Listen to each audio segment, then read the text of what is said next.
최남이라는 정신과 의사 선생님이 쓰신 심리학이 30살에게 답하다라는 책에 로또 2등에 당첨된 사람에 대한 이야기가 나옵니다. 상금이 4천만 원이었다고 합니다. 이 사람은 처음에는 뛸 듯이 기뻐했지만 시간이 지나면서 1등을 놓친 것을 무척이나 억울해했습니다. 야, 숫자 하나만 다른 걸로 선택했더라면 지금쯤 돈 방석에 앉아 있을 텐데. 근데 부하가 취미인 이 사람이요, 홧김에 친구들을 불러서 최고급 술집에 가서 하룻밤에 700만 원을 썼다고요. 그 다음 날도 술을 마셨습니다. 여자친구에게 비싼 선물도 사주었습니다. 결국 일주일 후에 이 당첨금으로 탄 4천만 원은 바닥이 나고 말았습니다. 자, 왜 이 사람은 자신이 받은 이 4천만 원보다 숫자 하나 차이로 받지 못한 이 10여 억 원을 바라보며 원통해했을까요? 만약 숫자 2개를 틀렸다면 그는 그렇게까지 억울해하지도 않았을지도 모릅니다. 로또 3등, 4등이었다면. 여러분, 만족하지 못하는 마음은 우리를 미련하고 불행하게 만들어 가는 거예요.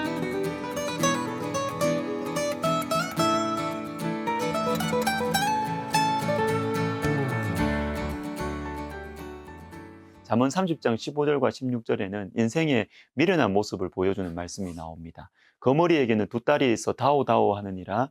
족한 줄을 알지 못하여 족하다 하지 아니하는 것 서너 시있나니 곧 스올과 아이 베지 못하는 태와 물로 채울 수 없는 땅과 족하다 하지 아니하는 불이니라.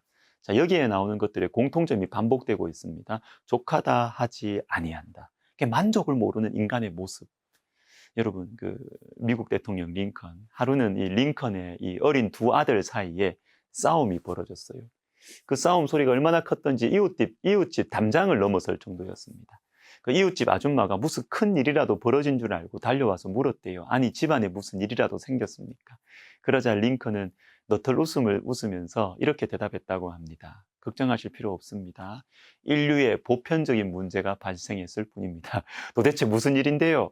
네, 제가 도너츠 3개를 사왔는데 이 아들 2 녀석이 서로 자기가 2개를 먹겠다고 야단치지 뭡니까? 그래서 일어난 싸움입니다. 제가 하나를 먹어치우면 문제는 간단히 해결되니까 아무 걱정하실 필요 없습니다. 여러분, 인류의 보편적인 문제 뭡니까? 만족을 모르는, 이것이 문제입니다. 자, 빌 캠벨이라는 미국의 미식축구 감독의 리더십을 연구한 빌 캠벨, 실리콘밸리의 위대한 코치라는 책에 이런 문장이 있습니다. 경험이 많은 직원들은 용병과 같다. 이들은 회사 실적이 악화되면 회사를 떠난다. 재미있는 말이죠. 경험이 많은 직원들은 실력이 있습니다. 그 조직을 잘합니다. 익숙합니다. 그런데 용병과 같다. 용병은 돈으로 사온 군인입니다. 돈에 따라 싸우기 때문에 소속감, 사명감 없어요. 그런데 경험이 많은 직원들은 용병과 같다. 무슨 말일까요? 오래 있어도 돈이 기준이기 때문에 회사의 상태가 안 좋으면 떠난다는 것입니다. 여러분, 신입사원에게는 감사가 있습니다. 당연하죠. 이렇게 회사 생활을 시작할 수 있다는 것 자체가 감사하고 만족해요. 그러나 오래되면 만족 사라집니다. 감사 사라집니다. 당장에는 이 모습이 좋아 보일 수 있습니다. 실력이 있으니까요. 경력이 쌓여서 여유가 있어 보이니까. 그러나 영적으로는 이게 굉장히 안 좋아요. 하나님을 의지하지 않기 때문입니다. 조직에 대한 감사와 충성, 여러분, 제가 이 말 하기 이전에 하나님을 간절히 바라보지 않기 때문에 안 좋다는 거예요.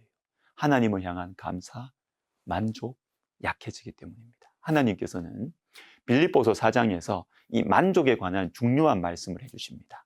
어떠한 형편에든지 나는 자족하기를 배웠노니 나는 비천에 처할 줄도 알고 풍부에 처할 줄도 알아 모든 일 곧 배부름과 배고픔과 풍부와 궁핍에도 처할 줄 아는 일체의 비결을 배웠노라. 사도 바울은 비천함이나 풍부함에 처할 수 있는 일체의 비결을 배웠다고 합니다. 어제 말씀처럼 여러분, 가난과 부요는 무조건 나쁘거나 무조건 좋은 것이 아니에요. 가난은 낭만적으로만 볼 수 없는 궁색함과 고통이 따라오고요. 좋아 보이고 편해 보이는 부요함 때문에 하나님을 멀리할 수도 있기 때문입니다. 그러나 우리 인생에는 가난과 부요가 같이 찾아오죠. 피할 수 없습니다. 어떻게 할까요? 이 2가지에 처할 줄 아는 일체의 비결이 있다. 그리고 더 중요한 것은 배웠다는 것입니다. 배웠다는 말씀이 2번이나 반복되고 있어요. 사랑하는 여러분, 배워야 합니다.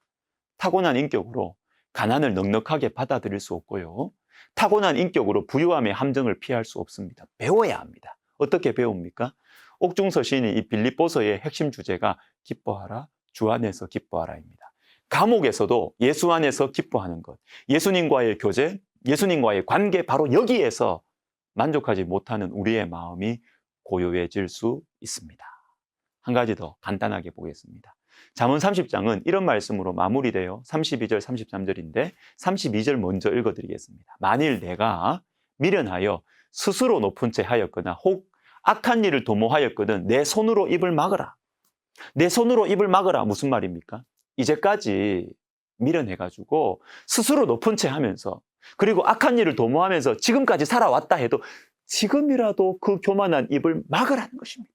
지금이라도 그 입을 막으라는 것입니다. 왜요? 33절 대저 젖을 저으면 엉긴 젖이 되고 코를 비틀면 피가 나는 것 같이 노를 격동하면 다툼이 남이니라. 대저는 왜냐하면 이란 뜻이에요.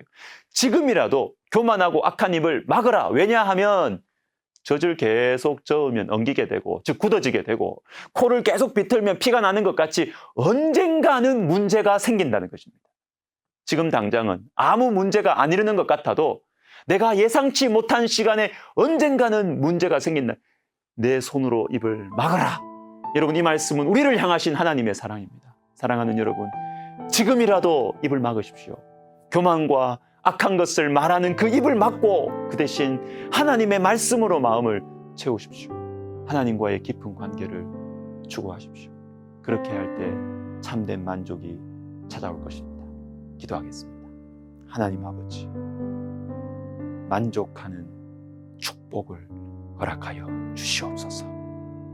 지금이라도 하나님과의 관계를 소중하게 여기면서 하나님, 어떠한 상황에서도 만족할 수 있는 일체의 비결을 주님 가르쳐 주시옵소서. 예수님의 이름으로 감사하며 기도하옵나이다.